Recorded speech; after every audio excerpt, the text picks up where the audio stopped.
काफ़ी पढ़ लिख लिया है उन्होंने, सुना है अब बोली ज़्यादा लगेगी उनके सेहरे की। दहेज एक ऐसी प्रथा जो जन्म देती है अनगिनत कुरीतियों को। वो दहेज ही है जिसके कारण लड़कियों को बोझ समझा जाता है, तो कई जगह उनके पैदा होते ही उनको मार दिया जाता है और कभी कभी तो गैर कानूनी तरीके से पता किया जाता है कि माँ के कोख में लड़की तो नहीं, और अगर हुई तो उसे उसी वक्त ख़त्म कर दिया जाता है। और ये सब चीज़ें इसलिए होती हैं ताकि लोगों को दहेज न देना पड़े।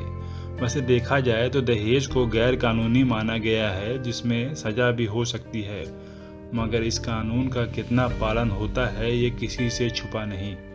ऐसा नहीं कि ये सब छुपकर होता है, जी नहीं, ये तो खुलेआम होता है। लोगों का मजमा लगता है ये जानने के लिए कि दहेज में कितना मिला और क्या मिला। फिर उस आधार पर समाज में इंसान की औकात तय होती है। जी हाँ, ये औकात दिखाने का भी एक तरीका है, क्योंकि आपके द्वारा दिया गया दहेज, जिसमें पैसा, गाड़ी, ऐशो आराम की चीज़ें और ना जाने क्या क्या होती हैं, वो तय करती हैं कि समाज में आपका मान सम्मान कितना बढ़ा। और यहाँ सिर्फ दहेज देने वाले के मान सम्मान की बात नहीं होती, बल्कि दहेज मिलने वाले पक्ष का भी मान सम्मान जुड़ा होता है, क्योंकि वो चीज़ें तय करती हैं कि वो कितना काबिल है। जैसे जितना ज़्यादा सामान उतना ही वो काबिल। और ये सोच केवल चंद लोगों की नहीं है, बल्कि ये तो पूरे समाज में अपने पांव पसार चुकी है। ये सोच अमीर गरीब नहीं देखती, बल्कि सबको बराबर से खोखला करती है। देखा जाए तो बाज़ार में बोली लगती है, और किसकी बोली कितनी ऊपर जाएगी ये उसकी नौकरी पर, पारिवारिक संपत्ति पर, या फिर इस पर निर्भर करता है कि वो कितना समर्थ है लड़की को अच्छी ज़िंदगी देने के लिए। मगर ये सोचने की बात है, अगर आप इतने समर्थ हो कि आप किसी को अच्छी ज़िंदगी दे सकते हो, फिर दहेज लेना ही क्यों है? क्या आपको खुद पर भरोसा नहीं जो आप अपनी बोली लगाते हो? इसमें कई लोग तर्क देते हैं कि हमने बहुत खर्चा किया है अपने बच्चों पर ताकि वो इस लायक बन सके। तो इसका मतलब कि आप अपने बच्चों को तैयार करते हो, उनकी अच्छी परवरिश करते हो, उनकी इच्छाओं को पूरा करते हो, वो सब इसलिए ताकि एक दिन आप उनकी बोली लगा सको। ठीक वैसे ही जैसे बेजुबानों को कुर्बानी के लिए तैयार किया जाता है और फिर उन्हें बेच दिया जाता है।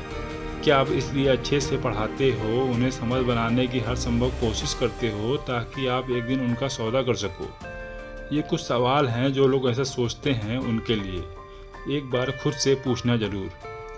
ये एक ऐसी प्रथा है जो इंसान को तोड़ कर रख देती है, क्योंकि इंसान चाहता है कि उसकी लड़की अच्छे घर में जाए जहां उसे किसी चीज़ की कमी ना हो, इसलिए वो उसकी सारी मांगें पूरी करता है जो दूसरे पक्ष द्वारा की जाती है। इसके लिए कभी कभी उसको अपनी ज़मीन बेचनी पड़ती है, तो कभी कर्ज लेना पड़ता है, तो कभी उसकी ज़िंदगी की पूरी जमा पूंजी ही चली जाती है। मगर इतना सब करने के बाद भी यह ज़रूरी नहीं कि उसकी बच्ची खुश ही रहे। कई बार लोगों का लालच बढ़ता जाता है, जिसमें वो शादी के बाद भी कई सारी मांगें करने लगते हैं, जिसे पूरा ना करने पर अलग अलग तरीक़ों से उस मासूम लड़की को सताया जाता है, जो अपना घर और परिवार छोड़कर किसी अनजान के यहाँ आती है। मगर लोगों को कोई फ़र्क नहीं पड़ता। अपने लालच में वो इतने अंधे और क्रूर हो जाते हैं कि कई बार वो जान तक ले लेते हैं।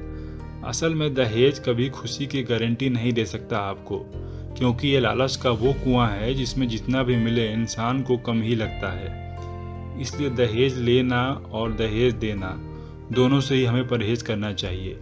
ये पैसे, ऐशो आराम की चीज़ें एक वक्त तक ही हमें सुकून देंगी, मगर सच्चे रिश्ते और प्यार आपकी ज़िंदगी बदल सकते हैं और आपको एक अच्छा इंसान बना सकते हैं। तो फिर क्यों ना हम ठान लें इसको, प्रथा को मिटाने की, समाज की सोच बदलने की। और इसके लिए हमें ज़्यादा कुछ नहीं करना है, हमें बस खुद को बदलना होगा। हम खुद से वादा करें कि हम कभी इस कुप्रथा का साथ नहीं देंगे। हम ना दहेज देंगे और ना दहेज लेंगे। और जब आप ये करके दिखाओगे तो समाज में बदलाव की शुरुआत हो जाएगी, क्योंकि लोग एक दूसरे को देखकर ही तो सीखते हैं। तो क्यों ना हम खुद ही एक उदाहरण बन जाएं लोगों के लिए, जिसे देखकर वो सीखें और आपकी तरह बनना चाहें।